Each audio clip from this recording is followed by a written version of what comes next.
Happiness is a choice, not a condition. This is one of the hardest truths to accept when life is throwing its worst at you. Most people believe they'll be happy when they get the job, when the debt is paid off, when the relationship heals, or when the pain finally goes away. But real happiness doesn't wait for the storm to pass. It doesn't depend on everything lining up perfectly. It's not some reward that appears after you've solved every problem. It's a mindset. It's a decision you make even when things are going wrong. Life doesn't come with guarantees, and it certainly doesn't come with fairness. You might work hard and still lose. You might love deeply and still get hurt. You might give your all and get nothing back. But in the middle of all that, you still have a choice.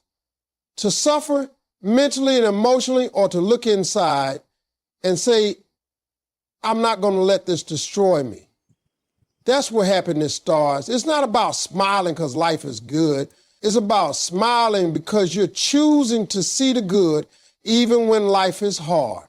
It's about controlling what you can, your attitude, your energy, your reaction. You can't always control the events, but you can control what those events do to your spirit. That is power. That is freedom. When you make happiness a decision instead of a result, you stop giving your peace away to other people. You stop making your joy depend on their actions, their opinions, or the circumstances around you. Think about how many times you've said to yourself, I'll be happy when, and filled in the blank with something external. Maybe it's more money, maybe it's success, maybe it's someone finally recognizing your worth. But what if that win never comes? What if life keeps delaying that moment? Then what? Do you just stay sad, stay angry, stay hopeless? That's no way to live. The truth is, people who are truly happy have learned how to find joy without needing permission from life. They don't wait for perfect days. They create peaceful moments in imperfect days. They walk into chaos and still manage to carry calm. That's not magic, that's discipline. That's the result of a repeated, conscious choice to not let pain have the last word. You also need to realize that choosing happiness doesn't mean you ignore reality. It doesn't mean you pretending things aren't bad. It means you're refusing to let those things control your entire being. It's like standing in the rain without denying it's raining, but still dancing anyway. When you choose happiness, you start noticing the small things, the smell of coffee in the morning, the sound of someone laughing, the way sunlight hits your skin. These are things that are always there, but we miss them when we're too focused on everything that's wrong. That's why the most powerful people aren't the ones who have everything figured out. They're the ones who can still see the beauty in broken places. They can sit in sadness without becoming bitter, and they can stand in difficulty without giving up. That strength doesn't come from comfort. It comes from choosing over and over to push through pain with purpose. It comes from waking up and saying, this day might not be easy, but I'm still going to make something out of it. That's how you build happiness, brick by brick, decision by decision. It's not a destination you arrive at. It's a road you walk, even when it's uphill. Life will test you, but struggle is not a full stop. It's a comma. You keep writing your story. This is one of those truths that doesn't hit you until life knocks you down flat. Struggles can make you feel like the story is over, like the world has closed in around you and there's nothing left to give. But what we forget in those dark moments is that struggle isn't the end. It's a pause. It's a turning point, not the conclusion. Just like a comma in a sentence means there's more to come, your hardship is just a pause before the next part of your journey. Sometimes the pressure, the setback, the delay, it all feels like failure. But it's not failure unless you stop moving. You can cry, you can bleed, you can fall apart for a moment, but as long as you get back up, you are still in the process. And that process is still writing a story that hasn't reached its climax yet. You're not done. You're developing. There's this illusion that successful people live a life without struggle, like they just jumped over the pain and landed in joy. But every strong person has had their breaking point. What made the difference wasn't the absence of struggle, it was how they responded to it. They didn't put a period where life tried to place one. They kept writing, they kept fighting, they kept growing. Sometimes you've got to rewrite your story mid-chapter. Sometimes a dream has to change. Sometimes you lose people, lose plans, lose direction, but you don't lose your ability to move forward. Even if you're crawling, even if you're broken, that comma in your life means the page is not done turning. It means there's still more strength in you than you thought. There's still another version of you that hasn't even been born yet.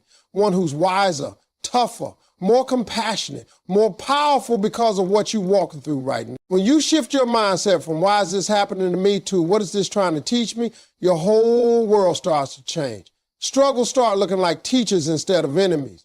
Obstacles start looking like opportunities for growth instead of roadblocks. That doesn't mean the pain disappears. It means you stop letting the pain define the story. It means you take control of the pen again and say, this may be part of my story, but it won't be the whole story. Think about how many people you admired. Most of them didn't get there because everything was easy. They got there because they kept walking through fire and didn't let the fire consume them. They learned to bend, but not break. They let life shape them, not shatter them. You also need to understand that healing is not instant. Progress is not always visible. Sometimes the most powerful moment in your life is when you decide to try again when everything in you wants to give up. Sometimes it's in that small, quiet decision to keep going that the next chapter begins. That's the comma. That moment where you pause, gather yourself, take a breath, and then step into the next sentence stronger than before. Life will keep throwing things at you. It will test your patience, your faith, your courage, your ability to believe. But that's the thing about stories. They don't become great without some conflict. Your story is being written with every choice you make, every hardship you face, every time you keep going despite the pain. Struggle is not your end. It's a place where your strength is being born. Gratitude is your power tool. Being thankful in the dark opens the door to the light.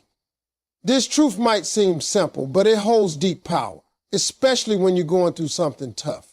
Life has a way of overwhelming us with problems, setbacks, and disappointment. In those moments, our minds naturally zoom in on what's wrong.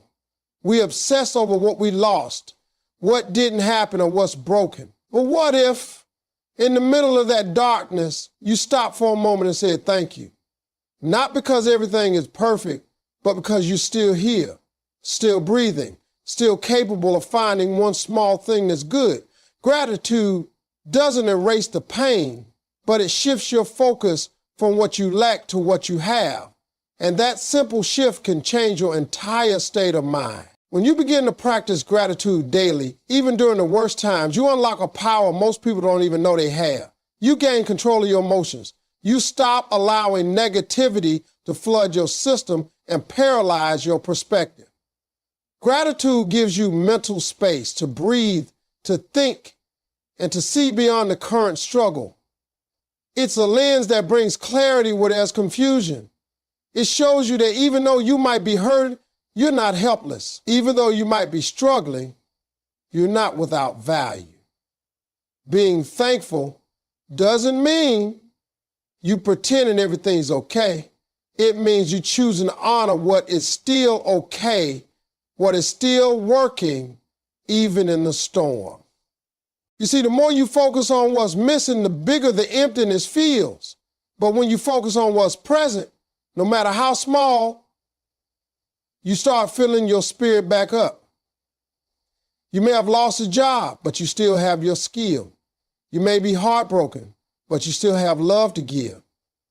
You may be down, but you're not out. That's gratitude at work.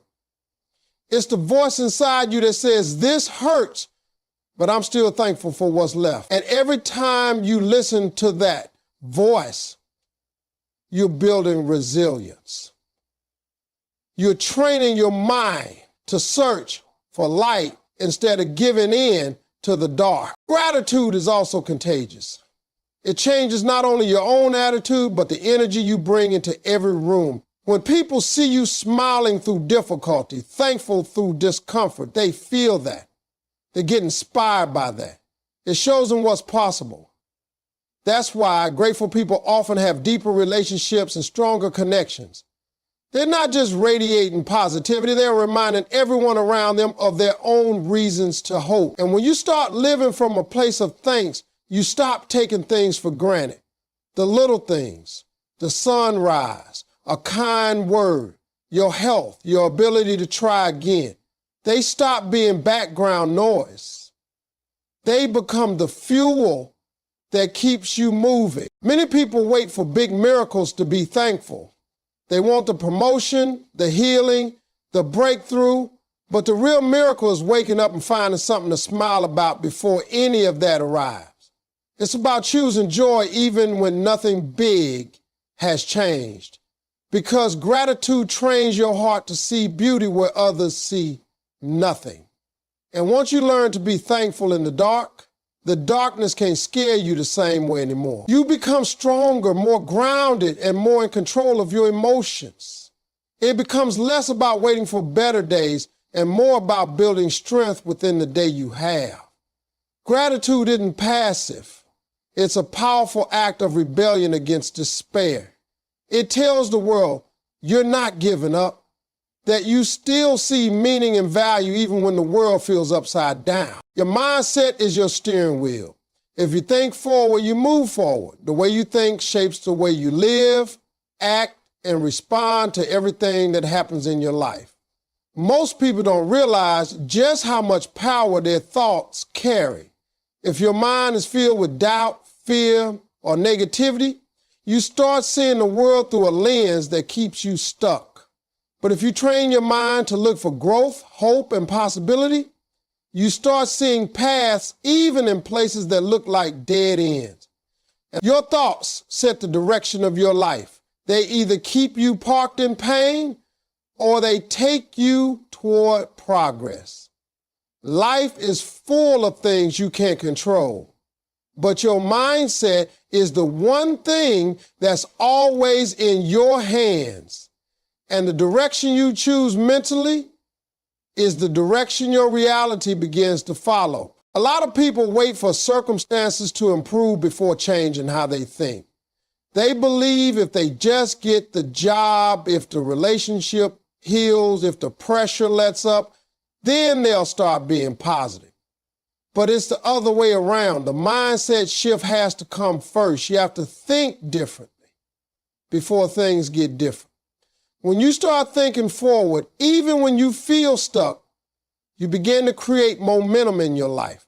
That doesn't mean you ignore the pain or act like everything's perfect. It means you allow your thoughts to be shaped by possibility instead of defeat. You feed your mind with progress. You remind yourself that this moment is not forever. That no matter how bad it is now, you can still move in the direction of better. When your mindset is right, you don't get paralyzed by obstacles. You look at a wall and ask, how can I get over it? Instead of saying, why is it here? That small difference in thinking changes how you deal with struggle. A forward mindset doesn't wait to feel motivated. It acts with intention. It doesn't need the road to be easy. It just needs the belief that moving forward is still possible. You might fall down, you might get pushed back, but if your mind is committed to forward thinking, you'll always find a way to rise. Your progress becomes a habit, not because everything goes your way, but because your mindset refuses to stay still in a place that's meant to be temporary. It's easy to be positive when life is good.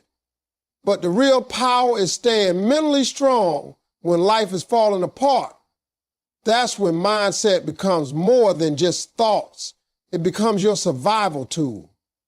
When your mind is anchored in purpose, focused on growth, and committed to the bigger picture, the storms don't break you, they shape you.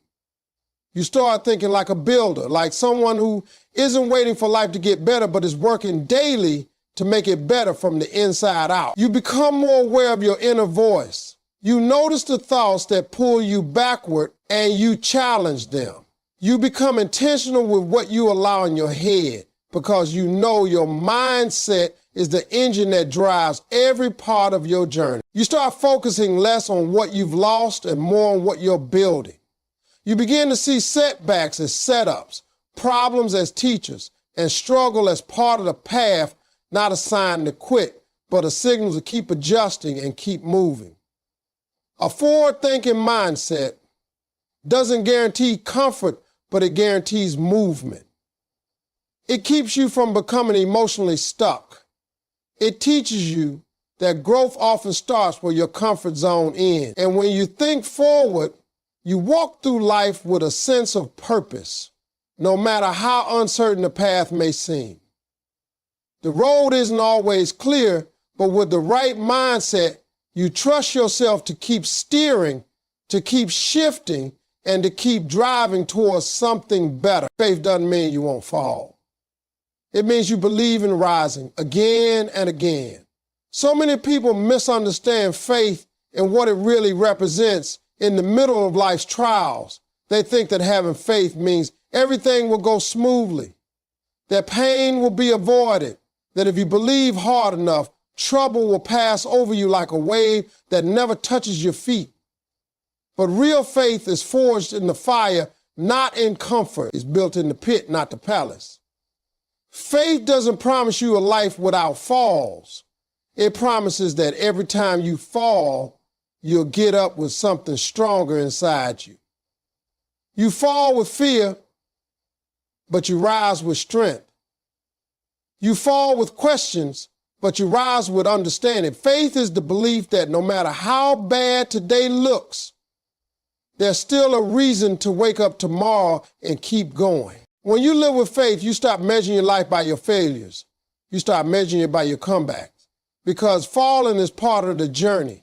Everyone falls. Everyone stumbles. The difference between those who grow and those who give up is faith. Faith speaks in silence. It whispers to you in the dark and says you're not finished.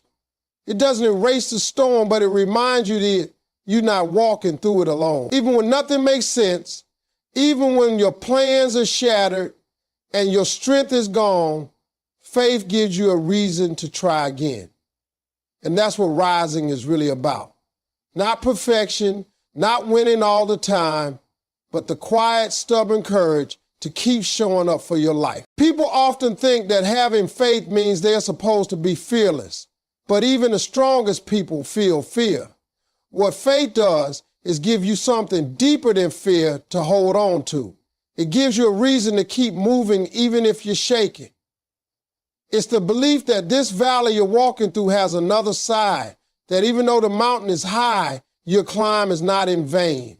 You start to believe that your scars are not signs of weakness, but of survival. You start to see that every fall taught you something your victories never could.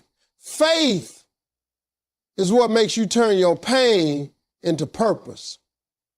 It's what makes you speak life when all you feel is brokenness. Having faith doesn't mean you'll always know what's next. It means trusting that even without all the answers, you're still being led somewhere meaningful. It's walking through uncertainty with a steady heart.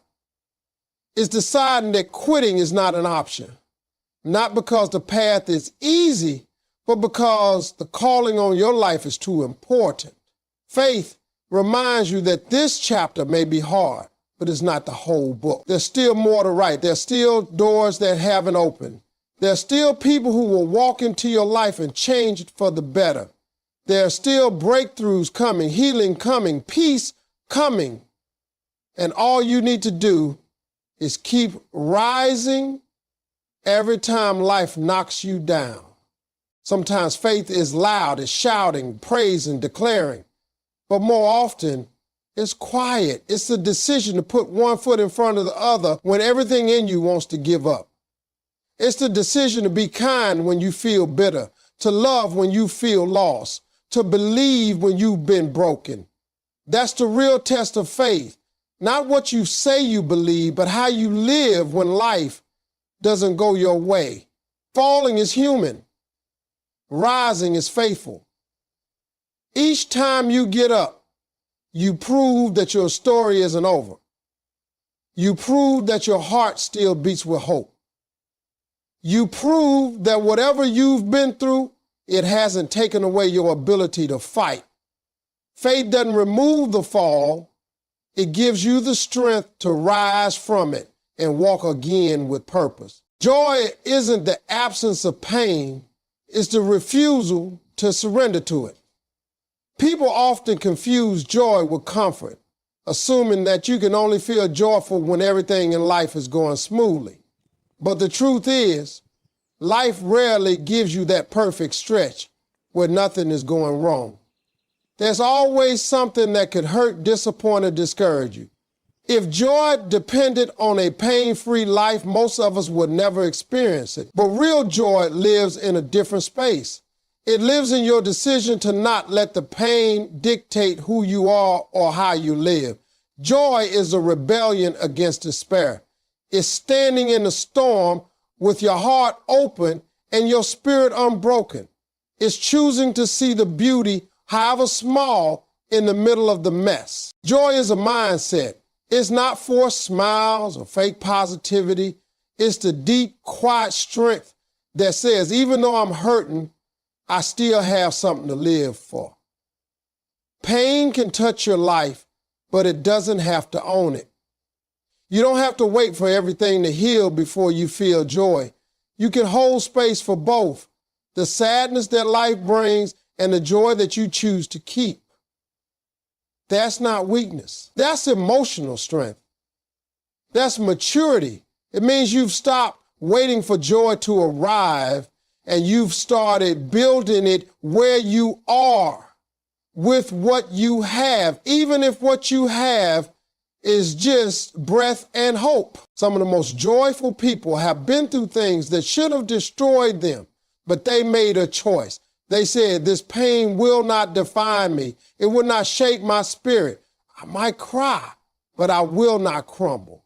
That decision, that refusal to let pain have the final say is where joy is born. And that joy becomes fuel. It gives you energy to keep moving, to keep loving, to keep growing. It becomes your reason to keep believing that life is still worth it, even when it hurts. People often look for joy in achievements and possessions and validation, but those things fade. They come and go. Real joy is found in presence, in being right here, right now, grounded in who you are, not in what you've lost or what you still lack.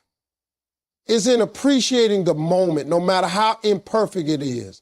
It's in choosing peace even when chaos surrounds you.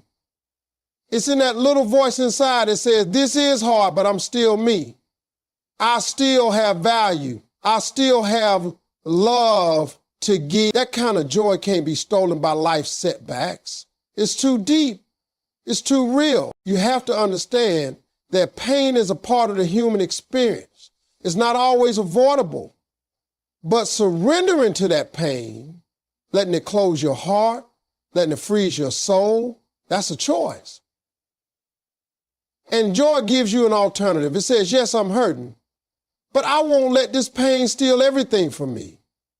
It allows you to grieve and grow at the same time. It allows you to hurt and still move forward. That's what makes joy so powerful. It doesn't ignore pain.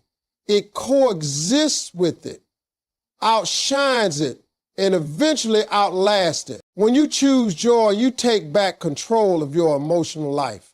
You stop being a victim of circumstance. You stop waiting for a perfect day and start making the day you have count. Even if you just hold it on to a smile for a few seconds, that's a victory. Even if you just finding one thing to be thankful for, that's enough to keep your spirit alive. Joy isn't a gift from the world. It's a gift you give yourself. It's a mindset that says, no matter what tries to break me, I still have the power to be whole within myself. It's knowing that pain may visit, but it doesn't get to live here. Joy becomes the home you build inside, brick by brick, through every trial you survive.